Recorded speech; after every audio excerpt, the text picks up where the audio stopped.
Ce soir, je vais vous parler d'une nuit. Une nuit qui n'a laissé ni trace, ni corps, ni vérité.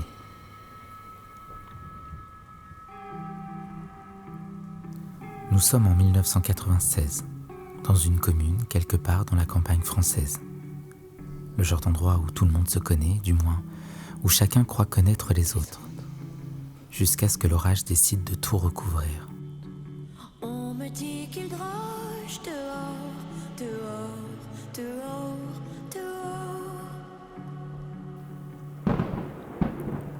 Cette nuit-là, il éclate sans prévenir. Brutal, compact, vivant. Trop vivant. La pluie martèle les toits, comme si le ciel se vidait d'un seul coup. Le vent tord les arbres jusqu'à les faire gémir. Les volets claquent contre les murs. Et chaque éclair découpe le paysage comme un flash d'appareil photo. Blanc, noir, puis plus rien.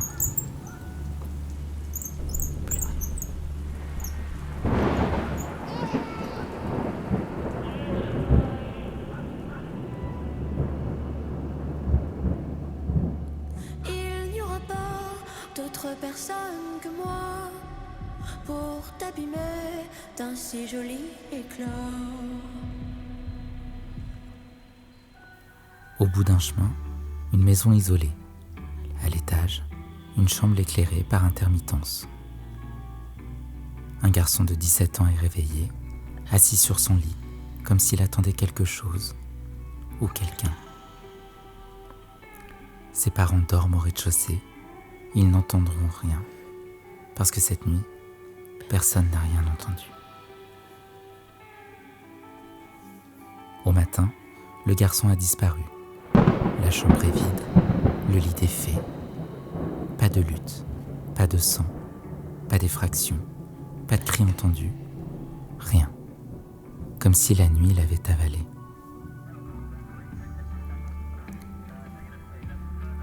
La gendarmerie arrive rapidement. On fouille la maison, les jardins, les bois, les ruisseaux. Tous les voisins ont été interrogés.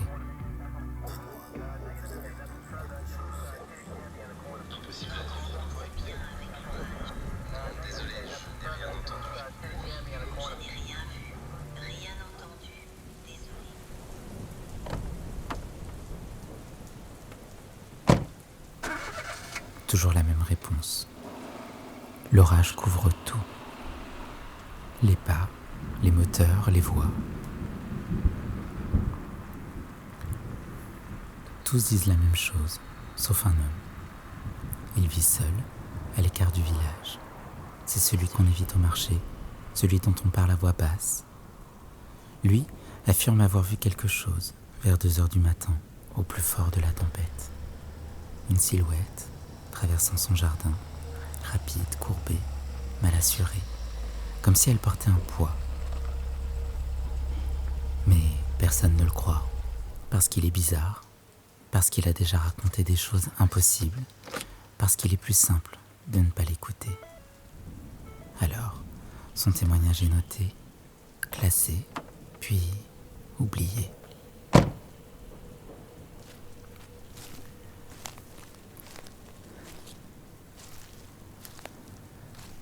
Aujourd'hui, nous sommes en 2026. 30 ans ont passé, le village a changé, les gens aussi. Mais certaines nuits, lorsque l'orage revient, les volets tremblent exactement de la même façon. Et certaines questions restent suspendues. Cette nuit-là, le garçon n'attendait pas la tempête, il attendait quelqu'un. Son premier amour, un rendez-vous secret, fragile, clandestin. Le genre de moment qu'on croit sans conséquence à 17 ans. La fenêtre ouverte n'était pas une fuite, c'était une invitation. Ils se sont retrouvés dans la chambre, pendant que dehors, le ciel se déchirait. De silhouettes dans l'obscurité, de respiration trop rapide, de corps qui cognent trop fort. Puis, quelque chose a changé. On ne sait pas quoi.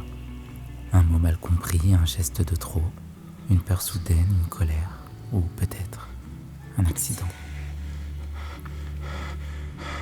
C'était notre toute première fois. Je t'ai laissé sans voix.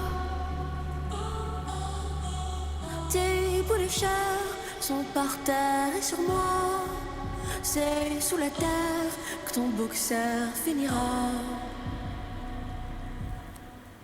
Alors ils sont sortis, dans cette nuit, ce vacarme, en direction du bois, à quelques centaines de mètres à peine.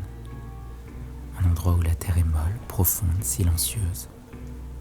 La pluie tombait si fort qu'au matin, le sol paraissait intact, comme si personne n'y avait jamais marché.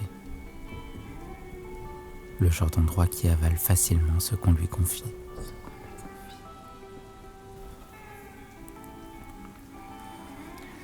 Moi, je me souviens de cette nuit.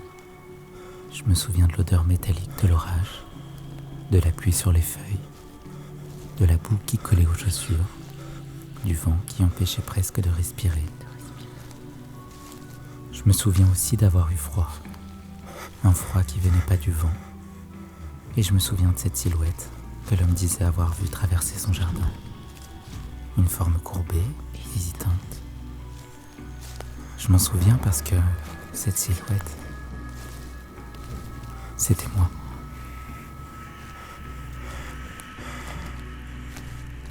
En effet, il rage dehors, dehors, dehors, dehors. Pendant que je traîne ton corps, ton corps, ton corps, ton corps. Il restera des bouts de toi dans les bois. Tes jolis doigts n'auront touché que moi. Primera amor es el calor. Tes parents dorment et je t'endors. Sur toi il pleut des gouttes d'or qui ont la couleur de la mort. Primera amor es el calor. Tes parents dorment et je t'endors. Sur toi il pleut des gouttes d'or qui ont la couleur de la mort.